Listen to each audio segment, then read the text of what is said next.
happened, or reoccurrence of an old injury that happened in Vancouver. He tried battling through. We tried nursing him along, but obviously he's not capable of keep going, so we're shutting him down. And then PA's back. That's where we're at. Always feeling okay after yesterday? Not as good. He had a stinger in the shoulder or whatever, so we don't see him playing tomorrow, but we'll see how he is tomorrow. Matt, just a warrior for you this season, Mike? Well, he's been great, obviously, and he's plays important minutes for us. Played 27 last night, but you know, someone else gets a real good opportunity here, and you know, if you're Frankie or Connor or these guys, is a chance to show what you got. So to me, that's a good opportunity. Louver's up now too, so he gets another opportunity. I don't know if we'll run with him the whole time or if someone else from the Marlies will get a chance, but obviously these kids are getting really good looks. And Martin, 25 minutes last night. How effective is that long stick of his as teams are trying to come over the blue line? Yeah, I mean, obviously real good. He's an elite skater. Confidence hasn't come easy to him, though. You know, his biggest thing is himself and his confidence. He's a good player. He can pass the puck. He's good on the penalty kill. I think he's got way more offensive skill than he's shown thus far, but that has to come out. And so he's a guy who's really made some progress for us, probably most noticeable on the penalty kill. But we think he's got a lot of potential, and ideally he grabs hold of it here and runs with it. He'll be in our #1 pair with Rise. The kids have come in and they've made an immediate impact, positive impact. Right. Is the challenge moving forward just managing expectations for these kids? Well, I don't even really know what that means exactly, but what I would say to you is this, is that they're all a work in progress. I think when you first arrive, everyone has energy, and then you hit your level watermark. What is that? How good can you be? I think the biggest challenge is for Willie because he's playing in the middle. The other guys are playing on the wall to get more help that way. We play the Islanders tomorrow. The Islanders have good centers. It's going to be a hard matchup no matter who he gets to play against, so that'll be a tough test for him. But I think the biggest thing for us is figuring out what we have. And, you know, as much as you want to make good decisions on who you acquire and who you add to your lineup, you better make good decisions on the people that are here. And so Levo's a guy who played real well for us. We've sent him down.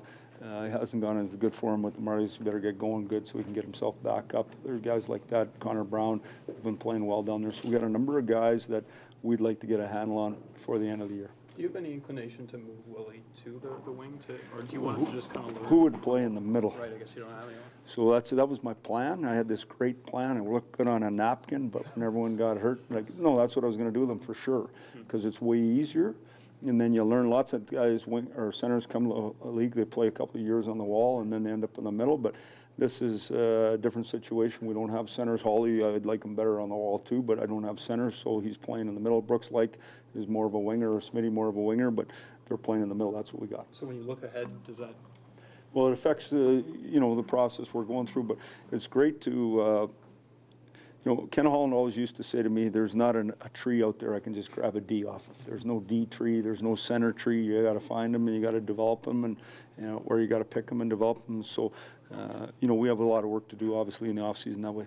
5 straight to 1-goal losses. I mean, you never want to lose, but Morgan just said a moment ago he feels that when you lose 1-goal games, it's almost tougher that way.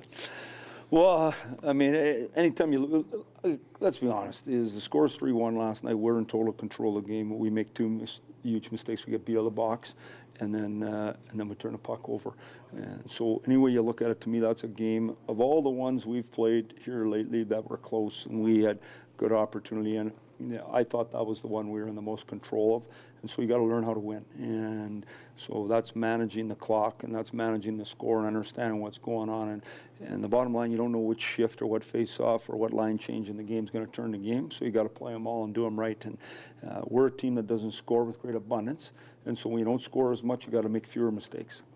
Given what Willie's experience in the face-off circle at this level, Mike, do you still like what he's done in that area, or how would you rate it so far? Well, I mean, he's been fine. Now we've protected him too, sure. And so, but the better he plays, the less he gets protected. So that's the ball's in his court that way, and the harder he competes. So skill level's not an issue for him. The intensity that you got to play with each night. Now, I showed him some clips the other day of Krejci and Taves whacking and hacking each other, and then one run and the other one back. Those are star players. That's how hard they compete. And so in the end, if you want your game to match your skill set, you got to compete pretty hard in this league. He was saying, too, the experience in the face-off circle is where the catching up has to be, because all these guys he's going against, i.e. tomorrow night. Well, and they know the linesman better too, right? So the better player you become in the league, the more you're allowed to cheat. That's just the way it works. And so the better you get to know those kids aren't allowed to. They don't know who you are, and why would they give you an opportunity that way? But that's part of the league. That's good. Any comment on Zach's performance last night? His first NHL goal for the Toronto Maple Leafs, the team he grew up idolizing. You could see the smile on his face. He was just so excited. Any words of advice going forward? Well, he's a pretty level-headed kid, a pretty smart kid, a hard-working kid, and so, I think Sasha and him, because they're a little bit older, it helps him. But obviously, he does good things every day. I don't think, he's a man, is what I would tell you. But it had to be a proud moment for any of those guys who scored their first goal just to play in the National Hockey League. But you don't want to just play in the National Hockey League. You want to be a good player in the National Hockey League, and he has a chance. Where do you see the growth in Tavares' game? Well, I mean, he's a real good player, obviously. He's worked so hard on his skating. I remember when he first came in the league till now, it's night and day different. He's ultra competitive guy. He plays big in the big moments. He's a guy you can not notice all night, and the next thing you know, he's got 3 points at the end of the night. He's a marquee player that plays against the best check in each and every day all season and finds a way to generate offense. So you got to be special to do those things.